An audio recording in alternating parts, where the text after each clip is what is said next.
कभी किसी पक्षी को घोंसले की नींव बनाते देखा है? अथक परिश्रम करके तिनका तिनका बटोर कर वो पक्षी अपना घोंसला बनाता है, अपनी संतान के लिए एक सुरक्षित घर बनाता है। और फिर कहीं से तीव्र आंधी आती है, भारी वर्षा होती है और उसका घोंसला तिनका तिनका करके बिखर जाता है। फिर वही पक्षी रोता नहीं, ना ही विलाप करता है, तो बिना विलंब करे फिर से अपना घोंसला बनाना प्रारंभ कर देता है और घोंसला बनाने में सफलता पाता है।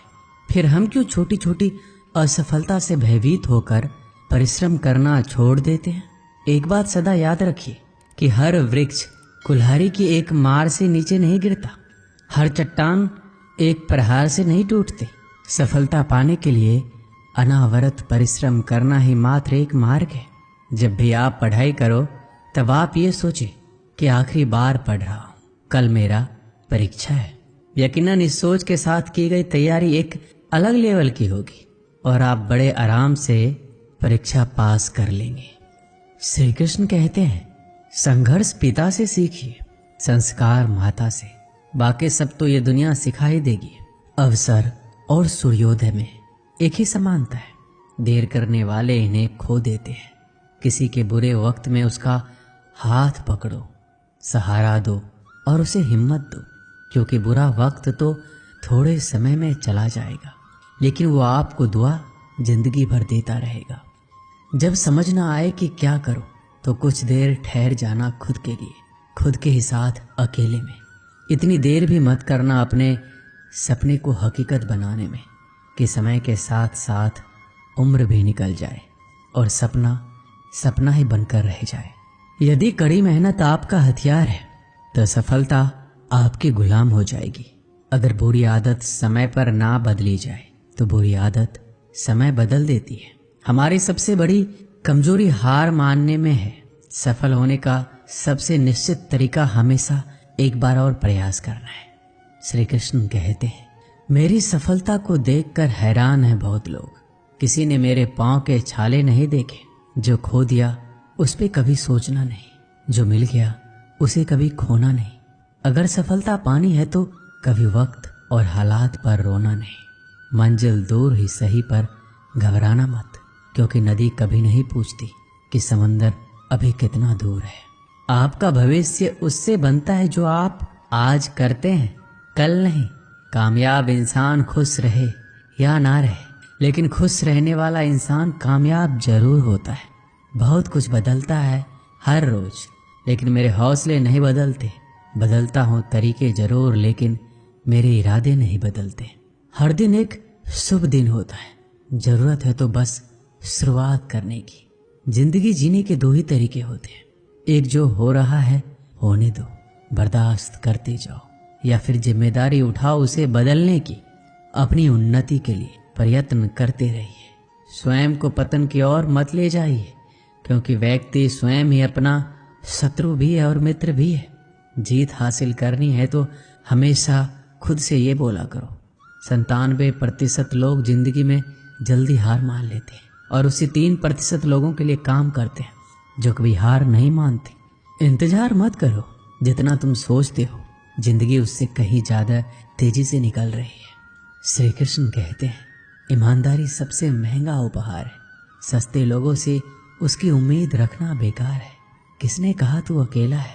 आईने में जाके देख, दुनिया का सबसे ताकतवर इंसान तेरे सामने खड़ा है।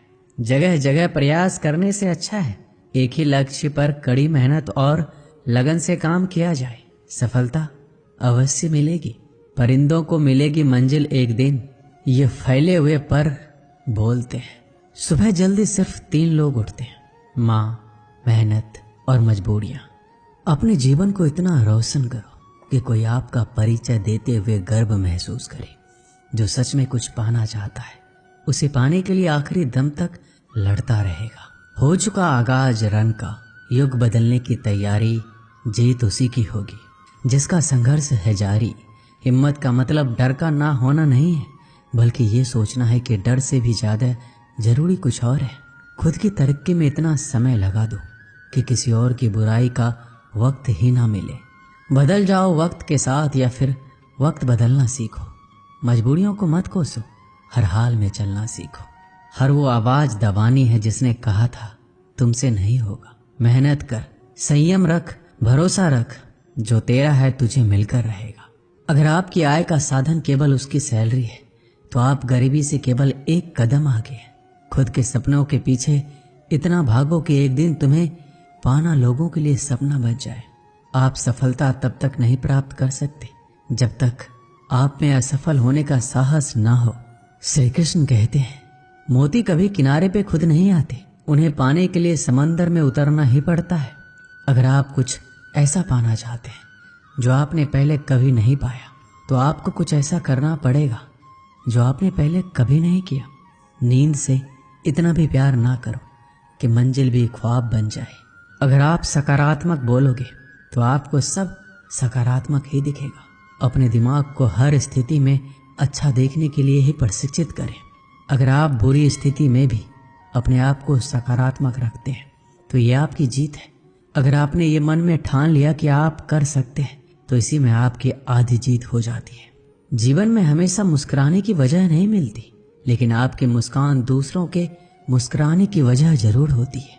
बेशक हर दिन अच्छा नहीं होता, लेकिन हर दिन कुछ ना कुछ अच्छा जरूर होता है। आपकी जिंदगी चाहे कितनी भी बुरी क्यों ना गुजर रही हो, आपको हर रोज सुबह धन्यवाद करना चाहिए कि आपके पास जिंदगी है। दूसरों की छोटी छोटी मदद करते रहिए। कई बार ये छोटी छोटी मदद दूसरों के दिल में बड़ी जगह बना लेती है। जब हम बैठते हैं तो हम डर पैदा करते हैं, जब हम कार्य करते हैं तो हम इसे दूर कर लेते हैं। लक्ष्य भले ही तुम्हारा छोटा है, लेकिन संकल्प हमेशा भरा रखिए। जिस व्यक्ति में आत्मविश्वास होता है वह दूसरों का भी विश्वास हासिल करता है। अगर ख्वाहिश कुछ अलग करने की है तो दिल और दिमाग के बीच बगावत लाजमी है। सोच की वजह से कोई मालिक होता है और कोई नौकर। टालने वाले नहीं, कुछ करने वाले दुनिया में आगे बढ़ते हैं। जो वक्त के साथ अपने आप को बदलता है वही अपने हिसाब से दुनिया को बदल सकता है। हारता तो हर कोई है जिंदगी में, लेकिन जीतता वही है जो उससे सीखता है। जीतने और हारने वालों में फर्क बस इतना सा है, हारने वालों ने हार मान ली और जीतने वालों ने हार नहीं मानी। जो आज में काम करता है वही आगे राज करता है। तब तक काम करो जब तक तुम्हें अपने आप पर गर्व ना हो। जिन्हें अपने आप पर भरोसा होता है फिर डर को भी उनसे डर लगता है। इस दुनिया में तुम्हें सब कुछ मिल सकता है, बस तुम्हें पाने की जिद होनी चाहिए। श्री कृष्ण कहते हैं, अपने मंजिल तक पहुंचने का रास्ता खुद बनाओ, किसी के इंतजार में मत बैठो। वक्त और हालात को तुम्हारे आगे झुकना पड़े, कुछ ऐसा कर गुजरो। कुछ हासिल करने वाले किसी का इंतजार नहीं करते, वो बस अपने राह पर निकल जाते हैं। भीड़ का हिस्सा तो सब बनते हैं, भीड़ की वजह बनो। तुम्हारी कामयाबी सिर्फ तुम्हारी वजह से रुकी हुई है। जो व्यक्ति अपने आप से ईमानदार होता है उसे सफल होने से कोई नहीं रोक सकता। सफल वही होता है जो अपने समय की कदर करता है। जिन्हें सफल होना होता है वो किसी और चीज में अपना वक्त बर्बाद नहीं करते हैं। वक्त के साथ जो चलते हैं उनके पीछे पूरी दुनिया चलती है। बेहतर से बेहतरीन होने के लिए अपने कमी पर काम करना बहुत जरूरी है। जिनके इरादे मजबूत होते हैं वो बस अपने लिए काम करते हैं। एक दिन की बात है, एक साधु गांव के बाहर वन में स्थित अपनी कुटिया की ओर जा रहा था। रास्ते में बाजार पड़ा। बाजार से गुजरते हुए साधु की दृष्टि एक दुकान में रखी ढेर सारी टोकरियां पर पड़ी। उसमें खजूर रखे हुए थे। खजूर देखकर साधु का मन ललचा गया। उसके मन में खजूर खाने की इच्छा जाग उठी, किंतु उस समय उसके पास पैसे नहीं थे। उसने अपनी इच्छा पर नियंत्रण रखा और कुटिया चला गया। कुटिया पहुंचने के बाद भी खजूर का विचार साधु के मन से नहीं निकल पाया। वह उसी के बारे में सोचता रहा। रात में वह ठीक से सो भी नहीं पाया। अगली सुबह वह जगा तो खजूर खाने की अपनी इच्छा की पूर्ति के लिए पैसे की व्यवस्था करने के बारे में सोचने लगा। वह सोचा कि सूखी लकड़ियां बेचकर खजूर खरीदने लायक पैसे की व्यवस्था अवश्य हो जाएगी। यह सोचकर वह जंगल में गया और सूखी लकड़ियां काटने लगा। काफी लकड़ियां एकत्रित कर लेने के बाद उसने उसका गट्ठर बनाया और उसे अपने कंधों पर लादकर बाजार की ओर चल पड़ा। लकड़ियों का गट्ठर भारी था, जिसे उठाकर बाजार तक की दूरी तय करना आसान नहीं था, किंतु साधु चलता गया। थोड़ी देर में उसके कंधे में दर्द होने लगा। इसलिए विश्राम करने वह एक स्थान पर रुक गया। थोड़ी देर विश्राम करके वह पुनः लकड़ियां उठाकर चलने लगा। इसी तरह रुक रुक कर किसी तरह वह लकड़ियों के गट्ठर के साथ बाजार पहुंचा। बाजार में उसने सारी लकड़ियां बेच दी। अब उसके पास इतने पैसे इकट्ठे हो गए जिससे वह खजूर खरीद सके। वह बहुत प्रसन्न हुआ और खजूर की दुकान में पहुंचा।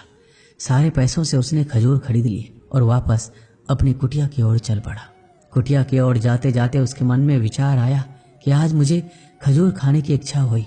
हो सकता है कल किसी और वस्तु की इच्छा हो जाए। कभी नए वस्त्रों की इच्छा जाग जाएगी, तो कभी अच्छे घर की, कभी स्त्री और बच्चों की, तो कभी धन की।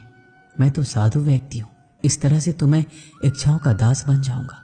ये विचार आते ही साधु ने खजूर खाने का विचार त्याग दिया। उस समय उसके पास एक गरीब व्यक्ति गुजर रहा था। साधु ने उसे बुलाया और सारे खजूर उसे दे दिए। इस तरह उसने स्वयं को इच्छाओं का दास बनने से बचा लिया। इस कहानी से हमें यही सीख मिलती है, यदि हम अपनी हर इच्छाओं के आगे हार जाएंगे तो सदा के लिए अपनी इच्छाओं के दास बन जाएंगे। मन चंचल होता है, उसमें रह रहकर इच्छाएं उत्पन्न होती है जो उचित भी हो सकती है और अनुचित भी। ऐसे में इच्छाओं पर नियंत्रण रखना आवश्यक है। सोच विचार कर इच्छाओं के आकलन के उपरांत ही उनकी पूर्ति के लिए कदम बढ़ाना चाहिए, तभी जीवन में सफलता प्राप्त होगी। हमें इच्छाओं का दास नहीं बनना है, बल्कि इच्छाओं को अपना दास बनाना है। दोस्तों, इस वीडियो में बस इतना ही। मिलते हैं अगले वीडियो में। अपना ख्याल रखिएगा। जय श्री कृष्ण।